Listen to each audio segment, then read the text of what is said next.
हा पोलीस अधिकारी आरटीओ ऑफिसला गेला आणि तिथंच त्याचं बिंग फुटलं। राहुल नायकेवाड, वय वर्ष 38, असे या आरटीओ ऑफिसरचे नाव। हा काल बीड मधील एका आरटीओ ऑफिसमध्ये गेला आणि तिथे माने आरटीओ ऑफिसर यांना म्हटला, मी अंबाजोगाई परिवहन विभाग आरटीओ मधून आलो आहे, माझे जरा एवढे काम लवकर करून द्या, मला पुन्हा ड्युटीला जायचं आहे। परंतु तिथले आरटीओ ऑफिसर माने यांना राहुल नायकेवाड यांच्या बोलण्यावरती संशय आला।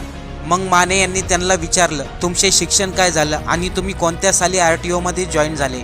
तेव्हा राहुल नायकेवाडने त्यांच्या प्रश्नाची उत्तरं दिले, परंतु मानेंना त्यांच्या प्रश्नाची उत्तरं पटली नाही। मानेने आणखीन 2 ते 3 पोलिसांना फोन केले आणि बोलून घेतले। पोलिसांनी राहुल नायकेवाड याला विचारले, तुम्ही कोणत्या अधिकाऱ्याच्या हाताखाली काम करतात?